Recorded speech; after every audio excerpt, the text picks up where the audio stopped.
O Desejado de Todas as Nações, capítulo 57.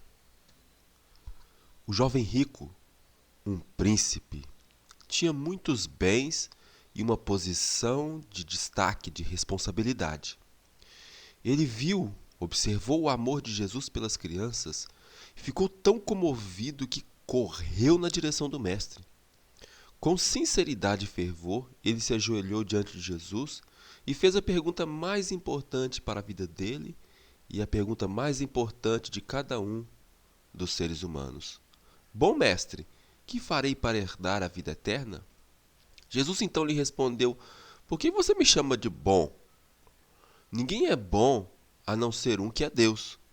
Jesus ali queria provar a sinceridade do jovem. Será que ele havia percebido que aquele com quem estava falando era o Filho de Deus? Esse príncipe, ele se considerava muito bem em sua própria justiça.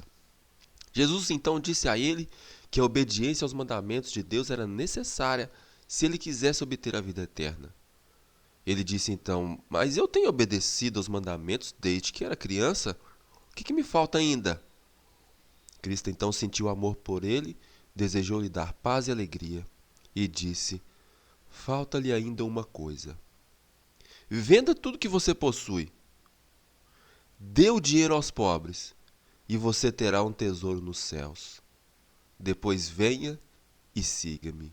Eu consigo imaginar cada frase de Jesus como se fosse uma facada para ele.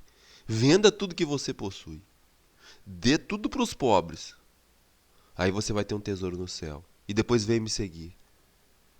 Cada frase dessa foi como uma facada para o jovem rico. Jesus queria que ele se tornasse um de seus colaboradores. Desejava desenvolver a excelência no caráter e santificá-lo para o uso do Mestre. Se aquele jovem tivesse se entregado a Cristo, quão diferente teria sido o seu futuro.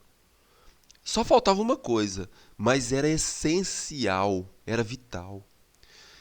Ele precisava do amor de Deus no centro da sua vida. Se essa carência não fosse preenchida, isso seria fatal. Sua natureza inteira se corromperia. A fim de receber o amor de Deus, ele devia renunciar o amor supremo que nutria pelo próprio eu. Egocentrismo era o problema daquele jovem. E é o problema de muitas pessoas.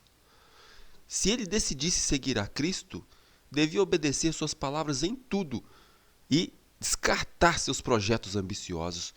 Sua posição social e seus bens estavam exercendo uma influência sutil sobre o seu caráter. Isso acontece até hoje. Se acariciados, tomariam o lugar de Deus em suas afeições. Ele era membro do honrado conselho dos judeus e o Satanás estava tentando com agradáveis perspectivas para o futuro. Ele queria o tesouro celestial, assim como muitos. Eu quero o céu, mas quero também as vantagens que as riquezas trazem. Aquela afirmação inicial de que ele havia observado a lei de Deus era uma farsa, porque ele descumpria o princípio da lei. O Salvador não significava tanto para ele quanto seus bens ou prestígio na sociedade. A partir daquele momento, por triste que pareça, por triste que seja, o mundo seria o objeto de sua adoração. E milhares de pessoas passam por essa prova, tendo que pesar Cristo ou o mundo. Todos têm que escolher. Você escolhe Cristo ou escolhe o mundo? Infelizmente, muitos escolhem o mundo. E não há outra maneira de nos salvar a não ser lançar fora aquelas coisas que vão desmoralizar todo ser se nos apegarmos a elas.